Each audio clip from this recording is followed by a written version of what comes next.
Il y a un peu plus d'un mois, j'ai sorti une vidéo sur les créatures fantastiques dans le métal. J'ai parlé de Godzilla et des kaiju, du mythe de Cthulhu, ou encore de la bête du Gévaudan et du loup-garou. C'est sur ce dernier que l'on va s'attarder aujourd'hui. Les loups-garous occupent une place importante dans la pop culture. On les retrouve dans la littérature, dans le cinéma, les jeux de société, jeux vidéo, et également dans la musique. Cette créature fantastique nourrit l'imagination de nombreux artistes, et dans le métal, on en trouve pas mal qui parlent de loups-garous. L'exemple le plus connu serait sans aucun doute Powerwolf, qui ne parle presque qu'exclusivement de ça, que ce soit dans les paroles des chansons, mais également dans l'imagerie du groupe. Presque toutes les pochettes d'albums montrent une de ces créatures. On peut donc dire que le loup-garou est le centre du groupe. Mais aujourd'hui, je ne vais pas parler de n'importe quel loup-garou. Aujourd'hui, on parle du Dogman. Mais alors, me direz-vous, quelle est la différence entre Dogman et loup-garou ? Eh bien, la frontière entre les deux créatures est assez fine. Certains disent même que c'est une même créature avec des appellations différentes. Mais nous verrons ça un peu plus tard.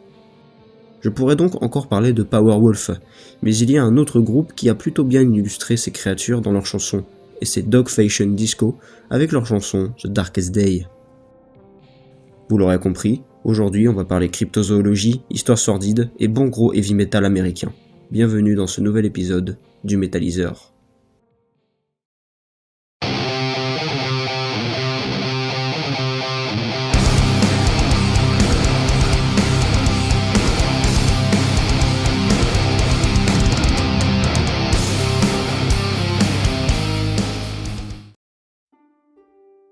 Avant de nous concentrer sur Dogfacion Disco, je pense qu'il est important de revenir sur la question de qu'est-ce que le Dogman. Plus tôt, je vous ai dit que la frontière entre les deux créatures était fine, pour la simple et bonne raison que personne n'est d'accord pour donner une seule définition. Et au premier abord, les deux créatures sont très similaires, on dirait que c'est les mêmes. C'est un loup, ou en tout cas un canidé humanoïde, avec donc des caractéristiques humaines, à savoir des bras avec des mains, ainsi qu'une certaine forme de bipédie. Cette créature est classée parmi ce qu'on appelle les cryptides. Pour ceux qui ne connaissent pas, la cryptozoologie, c'est l'étude des animaux légendaires ou hypothétiques dont l'existence reste à confirmer. Vous connaissez sans doute le Bigfoot ou le monstre du Loch Ness, eh bien ce sont des cryptides, et c'est là-dedans que réside la différence entre loup-garou et Dogman. Le concept de Dogman est souvent associé aux légendes urbaines, modernes et à la cryptozoologie, tandis que le loup-garou est une créature mythologique dite plus traditionnelle.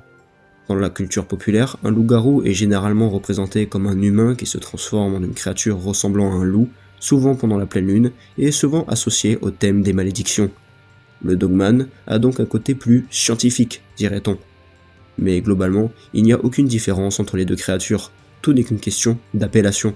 On remarquera que le terme de loup-garou est beaucoup plus ancien, les premières traces écrites remonte au XIIe siècle en Europe, alors que le terme Dogman fut inventé en 1887 dans le Michigan aux États-Unis. On peut donc dire que Dogman est l'appellation américaine de la bête, tandis que loup-garou correspond à une appellation plus européenne, bien qu'en France également, certains l'appellent Dogman. Mais alors, le Dogman étant un cryptide, il doit y avoir des témoignages. Eh bien oui. Les témoignages de personnes ayant vu un Dogman se comptent par centaines, mais avec à chaque fois une description quasi identique de la bête. Laissez-moi vous raconter une de ces histoires. Octobre 2013, dans le Missouri, nous nous retrouvons avec Chris et Mike. Chris et Mike sont passionnés de cryptozoologie, et ils vont très souvent en forêt à la recherche du Bigfoot. Un soir, alors qu'ils sont tranquillement dans leur campement, ils entendent des bruits pas très loin, des craquements de branches et de feuilles. Alors Mike se décide à aller voir. Il s'enfonce un peu dans la forêt et entend de plus en plus fort les bruits de la chose qui se cache. Puis là, Mike vit quelque chose. Une grosse masse sombre se dessine entre les branches. Sur le coup, Mike se dit que c'est peut-être un ours ou un Bigfoot. Alors Mike observe la créature. Puis d'un mouvement rapide, la créature disparaît entre les troncs. Mike a eu le temps de voir la silhouette de la bête. Il a vu des oreilles pointues, un long museau et une queue touffue. Ça ne ressemblait pas du tout à un Bigfoot ou un ours. À cette vision, Mike prit peur, très peur. Alors, il décide de retourner au camp, assez vite. De retour au camp, il explique tout à Chris. Il eut à peine le temps de lui expliquer que les bruits reviennent. La chose est autour d'eux, et elle grogne. Les deux hommes décident de prendre leur fusil de chasse et de se préparer au pire. À ce moment-là, Chris et Mike ont la sensation d'être des proies, pris au piège par la créature. Puis, les bruits se rapprochent, alors le stress et la peur montent du côté des deux hommes. Chris vit alors une main griffue sortir des bois, suivie d'un bras musclé et d'un corps énorme. La créature devait faire au moins 2 mètres de haut. Chris ne perdit pas de temps et tira sur la créature. Celle-ci tomba en arrière, puis elle se releva et partit dans la forêt. Chris et Mike profitèrent de ce moment pour courir jusqu'à leur voiture et partir. On y croit pas, là n'est pas le sujet. Mais ce qui est sûr, c'est que toutes ces histoires ont effrayé des milliers de personnes à travers le monde. Et là, j'ai raconté une histoire assez soft. Je vous invite à vous pencher sur le sujet. Vous devriez trouver des histoires bien plus sombres et qui ne se terminent pas forcément bien. Le Dogman est connu pour sa brutalité. Il dévore ses victimes et ne laisse rien, même pas les os. Quant aux origines de la bête, c'est assez flou. Certains pensent qu'il est une créature naturelle, seulement qui se cache dans la forêt. D'autres pensent qu'il s'agit d'une personne malfaisante qui, via des rituels magiques, se transforme en une créature grotesque pour faire du mal aux autres hommes. Les légendes appellent ce chaman ou ce sorcier malveillant Skinwalker. Personnellement, j'aime bien l'idée que le Dogman est une bête naturelle, une espèce qui se cache de l'homme et qui erre dans nos forêts. Dans tous les cas, il y a de quoi inspirer une chanson oppressante avec des mélodies malsaines. C'est ce que nous allons voir maintenant. Dogfacion Disco est un groupe de heavy metal américain originaire de Rockville, dans le Maryland. Alors oui, j'ai dit qu'ils faisaient du heavy metal, mais ils ont joué pas mal de genres différents, du rock alternatif en passant par le prog, mais globalement, ça reste du heavy. Le groupe s'est formé en 1994 par un groupe de potes de lycée. On a Greg Combs à la guitare, John Eisminger à la batterie et Todd Smith au chant. Au début, le groupe s'appelait Hugh the Retard, mais ils ont préféré changer par Dogfacion Disco. Et on comprend pourquoi, vu que Hugh the Retard, ça veut dire faire un câlin au Google. Si t'as mieux comme nom de groupe, c'est pas mal. Et c'est en 1997 que sort le tout premier album, Erotic Message, un album qui a plutôt pas mal marché à sa sortie. Mais c'est à partir de leur 4e album, Anarchist of Good Taste, sorti en 2001, que la popularité du groupe va vraiment grandir. Et ils deviendront bientôt un groupe assez connu aux États-Unis, mais pas forcément dans le reste du monde, notamment en France où il est très rare de trouver des fans de ce groupe. Alors que le groupe commençait à exploser, en 2006, le groupe décide de se séparer. Suite à une grosse tournée d'adieu, le groupe finit son aventure, et pas mal de fans restent tout de même déçus de cette décision. Puis, en 2013, le groupe se reforme. Entre 2013 et aujourd'hui, c'est 3 albums qui sont sortis, et le dernier en date se nomme Erotic Message Redux, qui est une version remastered du tout premier album. La chanson qui nous intéresse se trouve dans l'album Adultery, sorti en 2006, juste avant la séparation du groupe. Le morceau s'appelle The Darkest Day.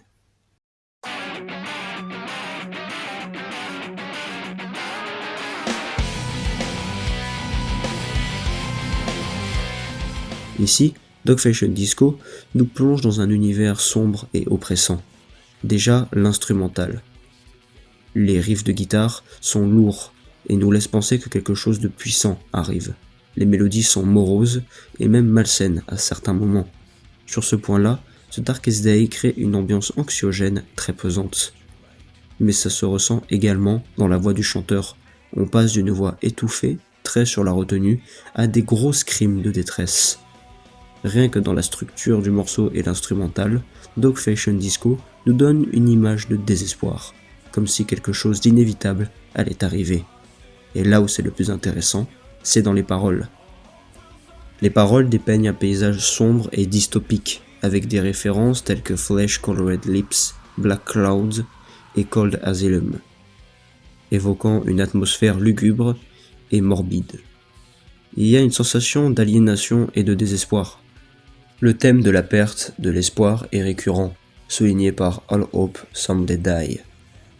Les images de la personne aimée s'éloignent et la référence aux fleurs sur la tombe renforce ce sentiment de perte et de séparation.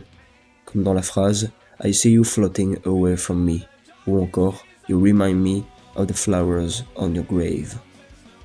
En fin de compte, les paroles reflètent une profonde méditation sur la nature de la vie, de la mort et de la souffrance, mais pas que. Et oui, depuis tout à l'heure, je n'ai pas parlé du Dogman. Pourtant, il est là, caché entre les lignes de cette chanson. C'est assez subtil. Déjà, revenons sur l'ambiance générale du morceau, qui est donc très pesante. Couplée aux paroles, nous avons un vrai sentiment de fatalité. Le narrateur nous dit bien que la mort arrive, et elle est inévitable.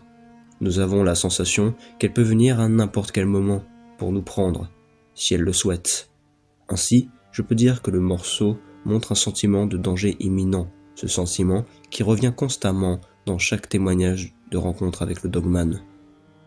Les personnes ayant rencontré cette créature et qui ont la chance d'être encore là, aujourd'hui, évoquent le fait que le Dogman avait l'air immensément plus puissant que nous, qu'il pourrait mettre fin à nos jours en quelques instants.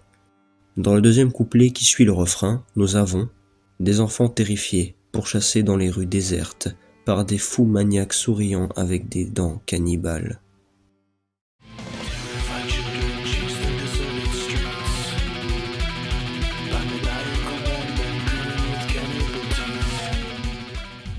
Ici, le groupe parle d'une créature horrifique qui visiblement dévore ses semblables, d'où les dents cannibales. Cela fait déjà fort penser au Dogman et plus particulièrement à une théorie que j'ai énoncée plus tôt. Vous vous souvenez quand j'ai parlé des différentes origines du Dogman, son origine naturelle et le fait que ce soit un sorcier qui se transforme en créature horrible pour effrayer les autres humains, voire pire, les manger. Et bien là, nous sommes en plein dedans. Avec cette phrase, le groupe montre clairement l'idée que le Dogman est en fait un homme qui se transforme en une sorte de loup pour dévorer ses semblables, un cannibale. Cela est renforcé par une autre ligne de chant qui suit juste après. Tourne ta vilaine tête vers moi, vampire et divinité, mords le cou qui te nourrit de ce que le cœur saigne.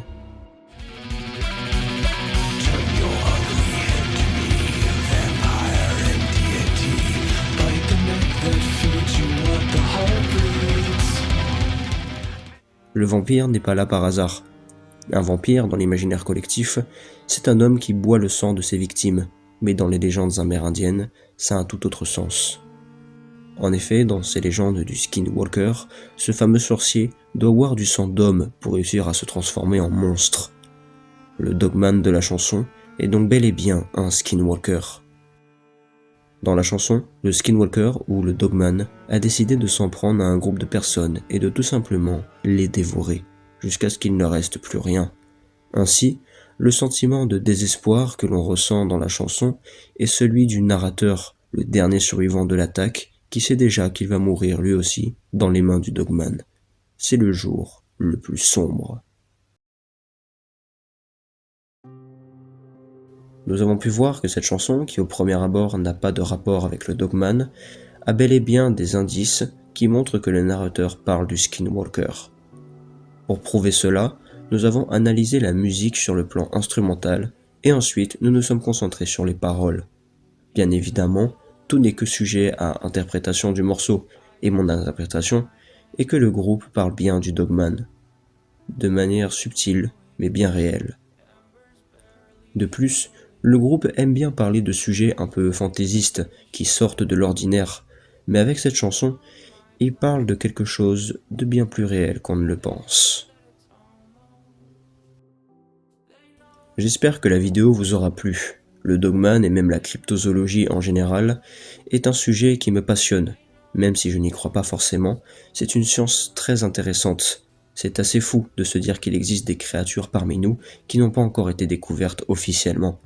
D'ailleurs, si vous voulez en savoir plus sur le Dogman, il y a un tas de chaînes YouTube ou de sites internet qui en parlent. Mais si je devais vous conseiller, je vous dirais d'aller voir Lionel Cammy. Il a fait pas mal de vidéos sur le sujet, très intéressantes, et en plus, il fait très bien la narration. Quant à nous, on se retrouve pour un prochain épisode du Métallyseur. D'ici là, portez-vous bien, et faites attention quand vous marchez seul dans les bois.